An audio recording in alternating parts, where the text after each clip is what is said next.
சிவார்ப்பணம். வணக்கம் ஃப்ரெண்ட்ஸ். நம்ம இப்போ என்ன பார்க்க போகிறோம் அப்படின்னா, நம்ம வைகாசி விசாகம் அதை பார்க்க போகிறோம். அந்த வைகாசி விசாகம்னா யாரு?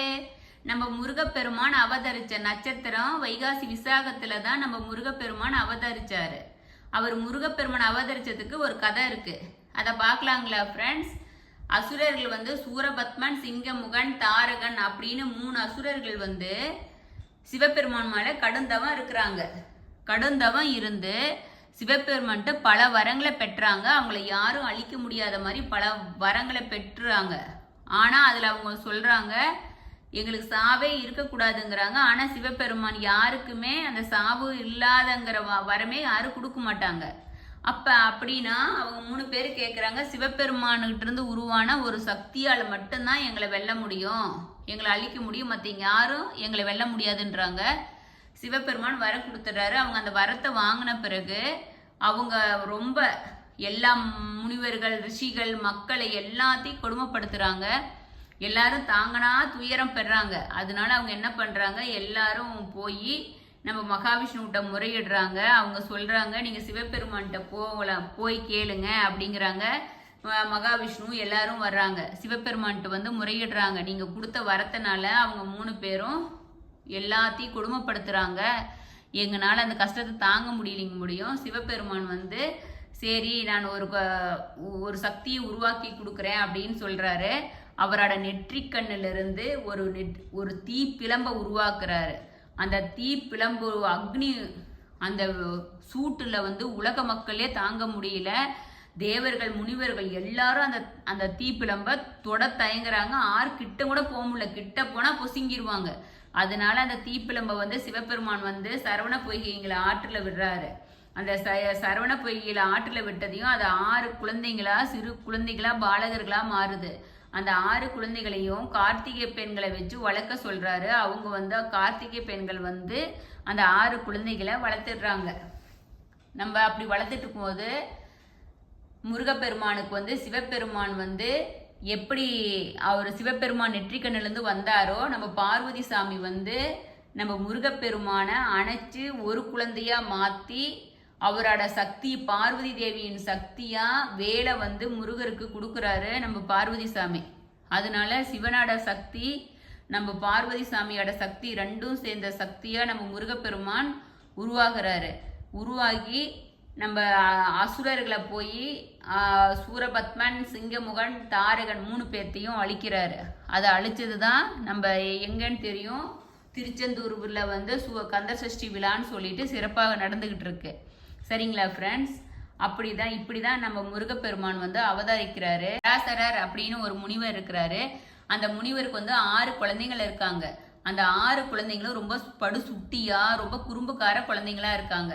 அந்த குழந்தைங்க என்ன பண்ணுவாங்க, குளிக்க போகும்போது அந்த குளத்துல ரொம்ப குளிச்சு கும்மாளமிட்டு அந்த குளத்தையே ஒரு கலக்கு கலக்கிடுவாங்க. அதனால அதுல இருக்கிற மீனுங்கள் எல்லாம் செத்துக்கிட்டே இருக்கும். தவளைகள் அவங்கெல்லாம் வாழ முடியாத கஷ்டப்படுவாங்க. நம்ம முனிவர் பராசரம் அவர் குழந்தைகிட்ட சொல்லுவாங்க, இப்படி தண்ணியை போய் அமைதியா குளிச்சுட்டு வாங்க, இப்படி தண்ணியை குழப்பாதீங்க அப்படின்னு சொல்லுவாங்க. ஆனா அந்த குழந்தைங்க மறுபடியும் கேட்காத அதே மாதிரி பண்ணும். அதனால அதில் வாழ்கிற உயிரினங்களுக்கு ரொம்ப கஷ்டமாகி போயிரு, நிறைய உயிரினங்கள் சாக ஆரம்பிக்கும். அதனால பராசருக்கு கோவம் சாப்பம் விட்டுருவாரு. என்னன்னு சாப்பம் விடுவாருன்னா, நீங்கள் 6 பேரும் மீனுங்களா போகணும் அப்படின்னு சொல்லிட்டு சாப்பம் விட்டுருவாரு. அப்போ அந்த குழந்தைங்க மீனுங்களா மாறிடுவாங்க. அப்போதான் அவங்களுக்கு தவறு தெரியும். அவங்க தந்தையை நோக்கி, மன்னிச்சிருங்க, எனக்கு தெரியாத பண்ணிட்டோம், எங்களுக்கு சாபம் மோஷன் கொடுங்கன்னு சொல்லுவாங்க. ஆனால் அவர் சொல்லுவார், என்னால் எதுவும் பண்ண முடியாது, நீங்கள் சிவபெருமானை நோக்கி தவம் இருங்கிறாங்க. சிவபெருமானுகிட்ட மீன்களா மாறி அந்த 6 பேரும் சிவபெருமானுகிட்ட கேட்குறாங்க. அப்போ சிவபெருமான் பார்வதி அன்னை நினைச்சா மட்டும்தான் முடியும், என்னால் நான் எதுவும் சொல்ல முடியாதுன்னு சொல்கிறாங்க. அப்போ ஒரு சமயம் அவங்க குளத்துல மீனாவே வாழ்ந்துட்டு இருக்காங்க. ஒரு சமயம் பார்வதி சாமி முருகப்பெருமானுக்கு ஞானப்பாலை தங்க கிண்ணத்துல வச்சு ஊட்டிட்டு இருக்கிறாங்க. அப்போ ஊட்டும் போது அதுலேருந்து ஒரு சொட்டு பூலோகத்தில் பராசர முனிவரோட குழந்தைங்க மீன்களா இருக்கிற அந்த குளத்துல உழுவுது. அதை பருகுனதையும் அவங்க 6 பேரும் 6 முனிவர்களா மாறிடுறாங்க. 6 முனிவர்களும் சிவபெருமானுக்கு நன்றி செலுத்தும் விதமா மீண்டும் வழிபட்ட போது சிவபெருமான் சொல்றாரு, நீங்க 6 பேரும் திருச்செந்தூர் போய் அங்கே தவம் செய்யுங்க, அங்கே முருகப்பெருமான் வந்து உங்களுக்கு காட்சி கொடுப்பாரு அப்படின்னு சொல்கிறாங்க. அப்படின்னு ஒரு ஒளி அவங்களுக்கு சவுண்ட் கேட்குது. அதனால அவங்க 6 முனிவர்களும் திருச்செந்தூர் சென்று தவம் செய்கிறாங்க.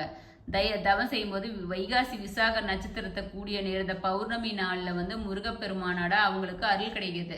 அதனால அருள் கிடைச்சதையும் அந்த 6 முனிவர்களும் சாபம் நீங்கி முருகப்பெருமான சாபம் நீங்கின நாள் தான் அந்த வைகாசி விசாகம் பௌர்ணமி நாள். நம்ம முருகப்பெருமான அருள் புரிந்த நாள். அதனால அவங்க அந்த நாளை வந்து எங்களுக்கு எங்க சாப மோசனம் கொடுத்த மாதிரி இந்த உலக மக்கள் எல்லாம் உங்களை வழிபட்டாங்கன்னா அவங்களுக்கும் அவங்களோட கேட்கும் வரங்களை கொடுத்து அவங்களுக்கும் நல்லது பண்ணணும் அப்படின்னு சொல்லிட்டு நம்ம பராசர முனிவரோட குழந்தைங்க 6 பேர் கேட்குறாங்க. அதுக்கு வந்து முருகப்பெருமான அருளாசி வழங்குறாரு. அதனால தான் அந்த வைகாசி விசாகத்தன்னைக்கு திருச்செந்தூர்ல இந்த நிகழ்வு வந்து இப்போதும் வைகாசி விசாகத்தோட 10 நாள் விழாவா சிறப்பாக கொண்டாடிட்டு இருக்காங்க ஃப்ரெண்ட்ஸ். அதனால நம்ம வைகாசி விசாகத்தன்னைக்கு நம்ம முருகப்பெருமான வழிபட்டா நம்ம எவ்வளோ சிறப்பு அப்படிங்கிறது நம்ம இதுலேருந்து கண்கூட தெரியுது. குடும்பத்தில் வந்து நம்ம வைகாசி விசாகத்தன்னைக்கு நம்ம விரதம் இருந்தால் குடும்பத்தில் இந்த பிரச்சனைகள் குழப்பங்கள் எல்லாம் தீரும். கணவன் மனைவிக்குடைய ஒற்றுமை இல்லாத இருந்துச்சுன்னா ஒற்றுமை வந்து பலப்படும். வேலை நினைச்சு வழிபட்டீங்கன்னா அது சுக்கு நூறா உடஞ்சி போயிடும். நம்ம வாழ்க்கையில வந்து மகிழ்ச்சியை மீட்டெடுக்கணும் அப்படின்னா நம்ம முருகப்பெருமானை வழிபட்டு நம்ம எல்லாம் வல்ல எல்லா சக்தியும் பெறணும் அப்படின்னு சொல்லியிருக்காங்க. நம்ம பஞ்ச பாண்டவர்கள் ஒரு அர்ஜுனன் வந்து இறைவன் மேல கடுந்தவம் செஞ்சு பாசுபத அஸ்திரத்தை வாங்கினாலும் அந்த வைகாசி விசாக நட்சத்திரத்தை அன்னைக்கு தான். வைகாசி மாசம் காசிக்கு போய் புனித யாத்திரை செஞ்சு அங்க இருக்கிற கங்கையில நீராடி சிவபெருமானை வழிபட்டா நம்மளோட பாவங்கள் போகும் அப்படின்னு சொல்றாங்க. என்ன காரணம்னா வைகாசி அப்படிங்கிறதுலயே அந்த காசி அப்படிங்கிறது இருக்கிறதுனால அந்த அந்த அந்த மாசத்துல இந்த வைகாசி மாசத்துல போய் சிவபெருமானை அங்க போய் வழிபடுறது ரொம்ப சிறப்பு. அப்படி அங்க போக முடியாதீங்க, பக்கத்துல இருக்கிற புண்ணிய தீர்த்தத்துல போய் வழிபடுங்க.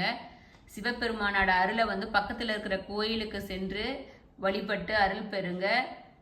நம்ம பவானி கூடுதுறையோ ராமேஸ்வரமோ முக்கியமான கடல் தீர்த்தங்களை போய் குளிச்சு வழிபடுறதும் சிறப்பு. முருகப்பெருமானுக்கான ஸ்தலமான பழனி அறுபடை வீடுகளில் சென்று வழிபடுறதும் ரொம்ப சிறப்பு. அங்கே போக முடியாதீங்க, பக்கத்தில் இருக்கிற முருகர் கோயிலுக்கு ஒரு நெய் தீபம் போடுறது சிறப்பு. குலதெய்வ வழிபாடு ரொம்ப சிறப்பு, முன்னோர்கள் வழிபாடும் சிறப்பு. நீங்கள் வைகாசி விசாகத்தன்னைக்கு முருகப்பெருமானுக்கு பால் அபிஷேகம் பால் குடம் எடுக்கிறது ரொம்ப சிறப்பு. அதனால பால் வாங்கி நிறைய கொடுக்கலினா கூட ஒரு 1/2 லிட்டர் பாலுனாச்சும் வாங்கி முருகப்பெருமானுக்கு அபிஷேகத்துக்கு பாலை கொடுத்து எல்லாம் வல்ல முருகப்பெருமானோட அருள் பெற்று பல்லாண்டு நீங்கள் வாழணும் அப்படின்னு சொல்லிட்டு சிவார்ப்பணம் 6161 சேனல் வேண்டிக்கிறோம். சிவார்ப்பணம். நன்றி ஃப்ரெண்ட்ஸ்.